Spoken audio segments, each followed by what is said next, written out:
Good morning बच्चों। आज हम लोग पाठ 2 एक नई शुरुआत इस पाठ के आगे का पढ़ेंगे। इस पाठ की लेखिका हैं सुश्री कमला चमोला जी। इस पाठ में जो है हम एक बच्चे के बारे में पढ़ रहे थे जो कि इस कहानी का प्रधान पात्र है। कहानी में तो ऐसे देखा जाए तो दो प्रधान पात्र है, एक श्रीकांत और दूसरा सुधीर। लेकिन सुधीर के बारे में हम पढ़ रहे थे। सुधीर जो था एक बहुत ही उद्दंडी किस्म का बच्चा था, है ना। तो यहाँ पर क्या बताया जा रहा है, जैसे कि मनोवैज्ञानिक और शिक्षा शास्त्रियों का यह मत है कि विद्रोही बच्चों के प्रति उपेक्षा का भाव या दंडात्मक कार्यवाही उन्हें और अधिक उग्र बनाती है।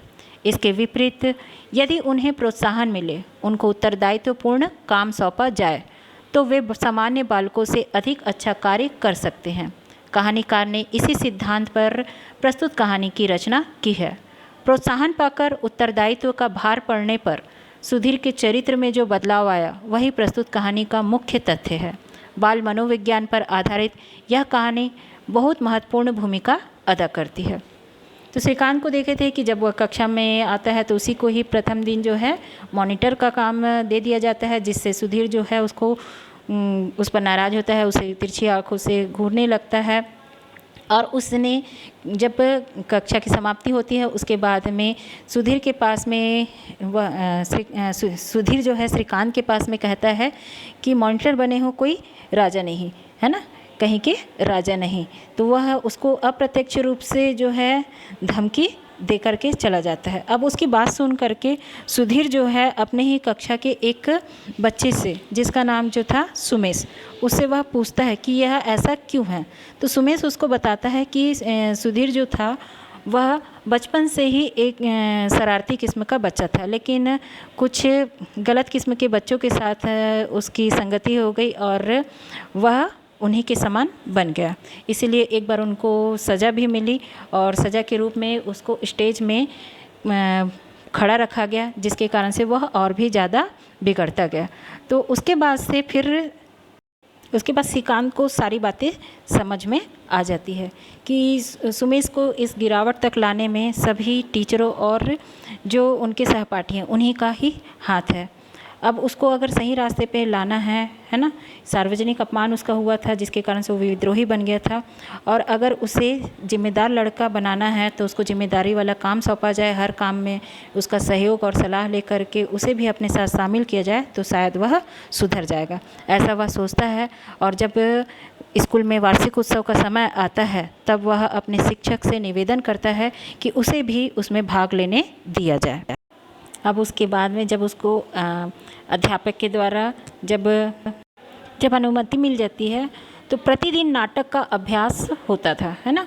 प्रतिदिन सुधीर जो है और श्रीकांत है और कक्षा के अन्य बच्चे हैं प्रतिदिन नाटक का अभ्यास करते हैं। सुधीर अब अपेक्षाकृत शांत नज़र आता था। सुधीर का जो व्यवहार था अब वह बदल चुका था, वह बहुत शांत हो चुका था। एक दिन अभ्यास में कुछ देर हो गई, अंधेरा घिरने लगा। देर हो गया था, शाम हो चुकी थी, अंधेरा छा गया था। ऐसे में अध्यापक बोलते हैं, श्रीकांत अंधेरा हो रहा है, तुम लोग तो चले जाओगे, पर पहले तुम लोगों को इन लड़कियों को इनके घर तक पहुंचाना होगा। अब उसके बाद में जब यह आदेश जो है शिक्षक के द्वारा दिया जाता है तब श्रीकांत बोलता है, आप चिंता ना करें सर, हम लोग इन्हें घर तक पहुंचाकर आएंगे। रीता और नंदा को मैं छोड़कर आऊँगा। वंदना और मीरा को रवि और गीता और सुप्रिया को सुधीर। अब बारी बारी से सभी बच्चों को कौन कौन छोड़ के आएगा ये नाम यहाँ पर श्रीकांत जो है बता देता है अपने शिक्षक को।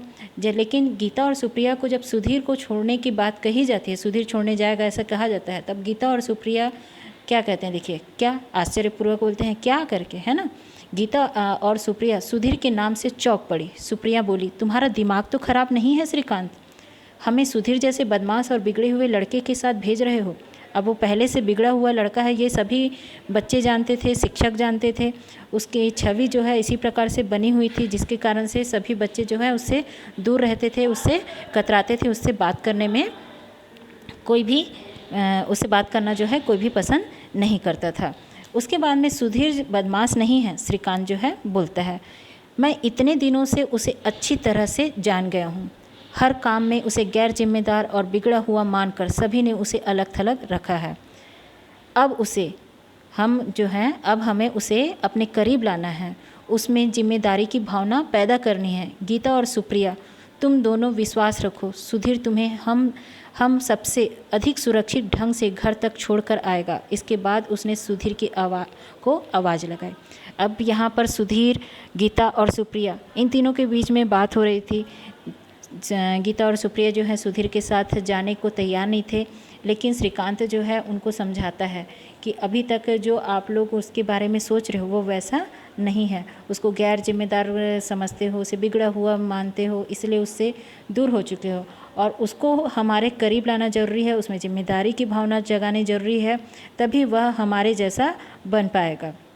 उसके बाद वह सुधीर को आवाज़ देता है, सुधीर ज़रा इधर आओ, हम सबको इन लड़कियों को घर तक पहुंचाने की जिम्मेदारी निभानी है। मैं रीता और सुनंदा को साथ ले जा रहा हूं, तुम गीता और सुप्रिया को छोड़ाओ। उसके बाद में वह बताता है कि कौन किसको लेकर के जाएगा। तो श्रीकांत की बात पर सुधीर फटी आँखों से श्रीकांत को देखने लगा।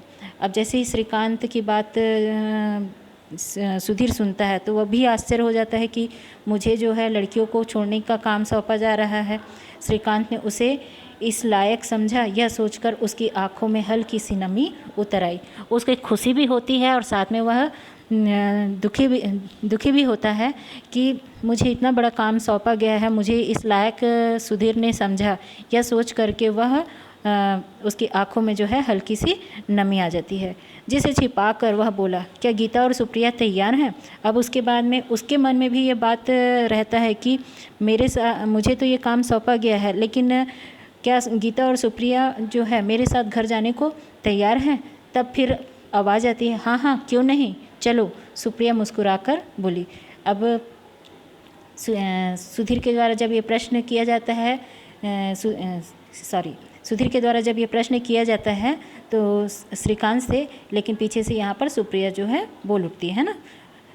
अगले दिन गीता ने श्रीकांत से हंसकर कहा, भाई ज़बरदस्त बॉडीगार्ड है सुधीर, है ना। सुधीर के बारे में अब श्रीकांत से गीता जो है बात करते हुए कहती है कि ज़बरदस्त बॉडीगार्ड है सुधीर, हमें भी भीड़ से ऐसे बचाकर ले जा रहा था जैसे हम कांच की गुड़िया हों जो किसी के छूने भर से ही बिखर जाएंगी।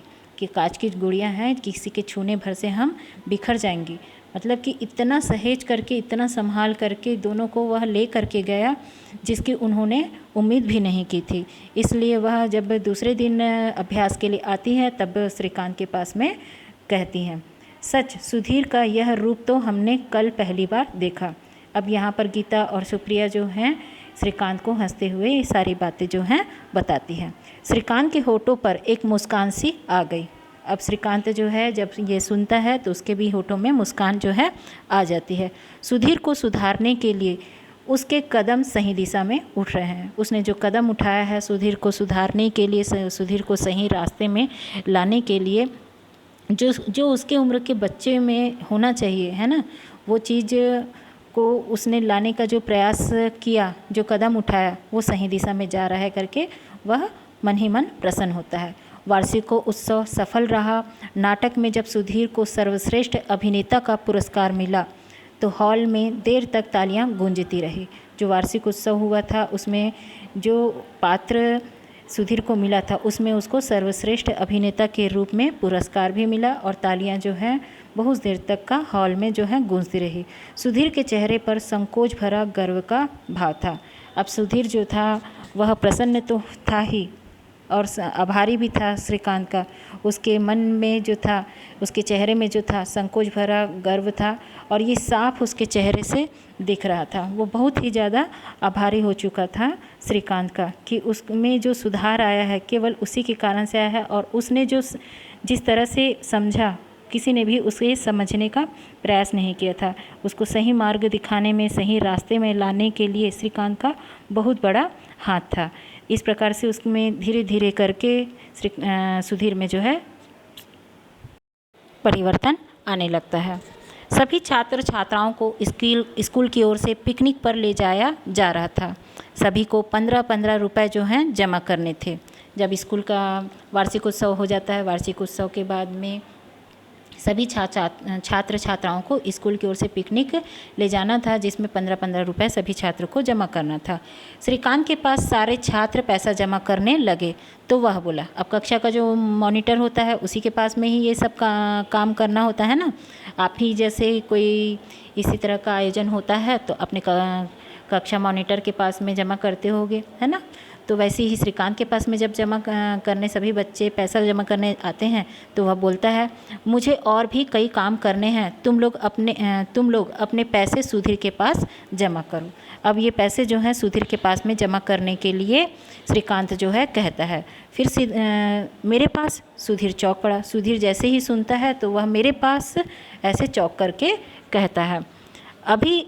अभी तक उसके साथ चोर जैसा शब्द जुड़ा था, उसके साथ में चोर जैसा शब्द जुड़ा था। वह सोचने लगा, क्या श्रीकांत को पता नहीं कि एक बार मैं फीस के पैसे चुराते हुए पकड़ा गया था। अब उसके बाद में वह मन ही मन ये जो है सोचने लगता है, क्योंकि पैसे की ही बात थी और वो फीस चुराते हुए पकड़ा गया था। इस बात के बारे में क्या श्रीकांत को मालूम नहीं है, ऐसा सुधीर जो है सोचने लगता है। फिर देखिए क्या कहता है। हाँ, पैसे तुम्हें ही इकट्ठे करोगे सुधीर बोलता है। श्रीकांत बोला, बाद में वर्मा सर के पास में जमा कर आना, ठीक है। उसके बाद में क्या बोलता है कि हाँ, पैसे तुम ही से इकट्ठा करोगे सुधीर, और वर्मा सर के पास में जमा कराना। श्रीकांत तो बाहर चला गया, पर सुधीर हतप्रभ सा बैठा था। खिड़की से श्रीकांत ने झाँका तो खामोश सोच में निमग्न देख उसके होठों पर एक मुस्कान आ गई। वो बिल्कुल शांत सा बैठा हुआ था। श्रीकांत जब उसको देखता है तो उसके होठों में हल्की सी मुस्कान आ जाती है। सुधीर का स्वभाव अब दिनों दिन बदल रहा था। धीरे धीरे अब सुधीर के स्वभाव में बहुत ज़्यादा बदलाव जो है आने लगा था। अक्खड़ता की जगह अब उसकी बातों में सौम्यता आने लगी थी, है ना। अब उसकी बातों में जो है सौम्यता आने लगी थी। गाली गलौज और लड़ाई भी कम हो गई थी। उसके अंदर आए इस परिवर्तन को सभी लड़के लक्ष्य कर रहे थे, मतलब कि सभी उसको देख रहे थे, सभी उस चीज़ को समझ रहे थे, क्योंकि अब ना वह लड़ाई झगड़ा करता था, ना गाली गलौज करता था, उसमें बहुत ज़्यादा परिवर्तन आ चुका था। एक दिन श्रीकांत कक्षा के अपने सहपाठियों से बोला, आज सुधीर का जन्मदिन है, शाम को हम लोग उसे बधाई देने उसके घर चलेंगे। उसके जन्मदिन पर सभी बच्चे जो हैं श्रीकांत के कहने पर उसके घर बधाई देने के लिए जाने का निर्णय लेते हैं। लेकिन मेरी माँ ने तो उसके घर जाने को सख्त मना किया है, नीरज बोला। एक नीरज नाम का बच्चा जो था, उसकी माँ जो है, अब श्रीकांत सुधीर के बारे में तो सभी कोई जानते थे कि वह एक बिगड़ा हुआ बदमाश लड़का है, इसलिए ना बच्चे उससे बात करते थे, ना ही शिक्षक उसे पसंद करते थे। साथ में बच्चों के माता पिता ने भी उनसे दूर रहने को कह दिया था, इसलिए कोई उससे मिलता जुलता नहीं था, ना ही उसके साथ किसी की दोस्ती थी तब। लेकिन अब उसके स्वभाव में बहुत परिवर्तन आ चुका था, इसलिए श्रीकांत के कहने पर सब जन्मदिन में जाने का निर्णय लेते हैं। लेकिन नीरज बोलता है कि उसके घर में मना किए हैं, है ना। लेकिन यह तब किया था जब वह सचमुच बिगड़ा हुआ था, मतलब कि जब मना करते थे जब वह बिगड़ा हुआ था, लेकिन आज तो नहीं है, आज तो वह पूरी तरह से सुधर चुका है। अब तुम सभी देख रहे हो कि वह एक अच्छा लड़का बनने के प्रयास में जुटा हुआ है। अब वो जब अच्छा बन रहा है, फिर भी अगर तुम उससे दूर रहोगे तो फिर वह सदैव बिगड़ा हुआ ही रहेगा। तो उसे अगर अच्छे रास्ते में लाना है तो सबको उससे मिलजुल करके रहना होगा। कक्षा के लड़के उसे बिगड़ा जानकर शुरू से ही उससे अलग थलग रहे, इसी कारण वह और भी बिगड़ता गया, है ना। कि कोई भी बच्चा अगर बिगड़ा हुआ है तो उसे बिगड़ा मान करके अगर सब उससे दोस्ती करना, उससे बातें करना बंद कर दें तो इससे क्या होता है, मन में जो है जो भावना आती है ना, एक दूसरे के प्रति जो भावना आती है, जिसके कारण से जो बिगड़ा हुआ रहता है वो और ज़्यादा बिगड़ने लगता है। अब हम लोग उसके करीब जाएंगे तो उसे भी सहारा मिलेगा ऊपर उठने में, है ना, उसको अच्छा बनने में सहारा मिलेगा। शाम को दरवाजे पर खटखट हुई तो सुधीर ने दरवाज़ा खोला। बाहर श्रीकांत सहित कक्षा के 8-10 लड़कों को खड़ा देख वह सकपका गया। सभी मुस्कुराकर बोले, जन्मदिन मुबारक हो सुधीर। अब वह एकदम आश्चर्य में पड़ गया कि सभी कोई को देख करके कि अचानक से सब कैसे आ गए, है ना। उसके बाद में सभी ने उनको जन्मदिन की उसे बधाई दी। लेकिन तुम लोगों को पता कैसे चला कि आज मेरा जन्मदिन है? अब यहाँ पर सुधीर बहुत आश्चर्यचकित हो जाता है कि उसको कि सबको कैसे मालूम चल गया कि उसका जन्मदिन है। सुधीर अब भी उलझन में खड़ा था। इस पर श्रीकांत बोला, ताड़ने वाले कयामत की नज़र रखते हैं जनाब। जब परीक्षा के लिए तुम फॉर्म भर रहे थे तब मैंने तुम्हारी जन्म तिथि देख ली थी। तुम्हारी जन्म तिथि उसी वक्त मैंने देख ली थी। अच्छा, अब अंदर आने को भी कहोगे या बाहर ही खड़ा रखोगे? ओह, आओ आओ, अंदर आ जाओ। उसके बाद में सुधीर जो है सभी को अंदर बुलाता है। सुधीर के चेहरे से प्रसन्नता झलक रही थी। सबने तोहफे मेज पर रख दिए। तभी सुधीर की माँ आई और बोली, तुम लोगों ने बहुत अच्छा किया जो इसके जन्मदिन पर आए। 4-5 साल से इसने जन्मदिन मनाना ही छोड़ दिया था। तुम लोग बैठो, मैं पकौड़े तलती हूँ। अब उसके बाद में सुधीर जो है बहुत ज़्यादा बिगड़ा हुआ था करके सभी ने उससे बात करना बंद कर दिया था। किसी के साथ उसकी दोस्ती नहीं थी, केवल बिगड़े हुए लड़कों के साथ ही वह रहता था। उसकी संगति ऐसी ही हो चुकी थी। इसी के कारण से कोई ना उसके घर आता जाता नहीं था और 4-5 साल से उसने अपना जन्मदिन भी नहीं मनाया था। सभी कोई जब उसके जन्मदिन की बधाई देने उसके घर पहुंचते हैं तो उसकी माँ भी बहुत प्रसन्न होती है और सुधीर भी बहुत ज़्यादा प्रसन्न होता है और सबको अपने घर बुलाता है। और उसके बाद में उसकी माँ जो है सबके लिए पकौड़े बना रही हूँ करके बोलती है और अंदर जाती है। उसके बाद में सभी कोई अच्छे से हंसते बोलते, जिस प्रकार से उस उम्र के जो बच्चे होते हैं उनमें जिस प्रकार का बोलचाल होता है सभी उसी प्रकार से बातें करते रहते हैं। देखिए आंटी, कहीं बेसन कम ना पड़ जाए। हम लोग बिना भरपेट खाए टलने वाले नहीं। श्रीकांत बोला तो सुधीर की माँ मुस्कुरा कर बोली, घबराओ मत, बहुत बेसन है। अब उसके सभी के बीच में हंसी खुशी बातें चलने लगी। सुधीर भी सबके साथ में हिल मिल करके बैठ करके बातें करने लगा। पकौड़े खाते हुए सभी लड़के खिलखिलाकर हंस रहे थे। सुधीर भी खुलकर बातचीत में हिस्सा ले रहा था। अब सुधीर का जो स्वभाव था वो पूरी तरह से बदल चुका था, क्योंकि वह अब पहले जैसे बिल्कुल भी नहीं रहा। उसके चेहरे पर वही सौम्यता और भोलापन था जो इस उम्र के किशोरों में होता है। श्रीकांत को लगा जैसे वह सुधीर का कोई और ही रूप देख रहा है। अगले दिन वह कक्षा में खड़े होकर शर्मा सर से बोला, सर, मुझे मॉनिटर बने लगभग 3 माह होने को है। अब जिम्मेदारी मैं सुधीर को सौंपना चाहता हूँ।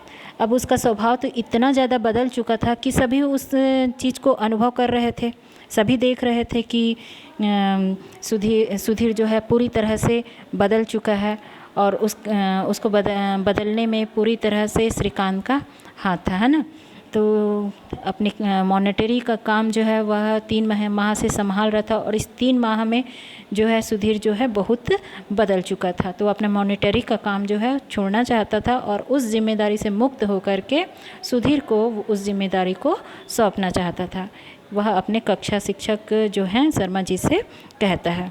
तब फिर शर्मा जी कहते हैं, ठीक है, आज से सुधीर जो है वह मॉनिटर होगा। शर्मा जी का निर्णय सुनकर सभी लड़के तालियां बजाने लगे। अब शर्मा जी का जैसे ही निर्णय सब सुनते हैं तो सभी बच्चे जो हैं वो भी प्रसन्न होते हैं और तालियां बजाते हैं। सुधीर जो है सकुचाया सा आंखें झुकाए बैठा था। अब वो संकोच में भी था और उसे थोड़ी शर्म भी आ रही थी और आंखें झुकाकर वो बैठा था। बीच बीच में वह कृतज्ञता भरी, मतलब कि वह आभारी था, बीच बीच में वह आभार व्यक्त कर रहा था। कृतज्ञता भरी नज़र जो है श्रीकांत पर भी डाल रहा था। वह जो है श्रीकांत का बहुत आभारी था और उसी आभार को व्यक्त करते हुए वह श्रीकांत पर नज़र डालते हुए उसे देख रहा था। मानो कह रहा हो, मुझे इस ऊंचाई तक पहुंचाने में तुम्हारा ही हाथ रहा है। श्रीकांत भी उसकी मौन भाषा बखूबी समझ रहा था। अब श्रीकांत जो है पूरी तरह से अपने उम्र के जो लड़के होते हैं उसी के भांति जो है अब श्रीकांत जैसे सुधीर को बनाना चाहता था वैसे ही वह बन चुका था। तो अब कक्षा के शिक्षक हो वे चाहे उनके सहपाठी सभी जो हैं अब श्रीकांत को सुधीर को जो है एक अच्छा लड़का मानने लगे थे। तो यहाँ पर ये पाठ जो है समाप्त होता है। पाठ से संबंधित जितने भी प्रश्न हैं, मैंने इस पाठ को जिस आधार पर पढ़ा है उसी के आधार पर आप इन प्रश्नों के उत्तर दे सकते हैं। जैसे कि यहाँ पर पहला प्रश्न दिया है, श्रीकांत को कक्षा का मॉनिटर क्यों बनाया गया? तो श्रीकांत को कक्षा का मॉनिटर इसलिए बनाया गया था क्योंकि श्रीकांत जो था बहुत ही अच्छा था, पढ़ाई में भी बहुत अच्छा था, है ना, और 85% लड़कों ने जो है उसका समर्थन किया था। इसी के कारण से उसको जो है मॉनिटर बनाया गया था। तो यहाँ पर बहुत सारे प्रश्न दिए हुए हैं। आप इन प्रश्नों के उत्तर को इसी प्रकार से पाठ के आधार में, जैसे आप आज पाठ पढ़े हो, उसी के आधार में इन प्रश्नों के उत्तर को लिखोगे।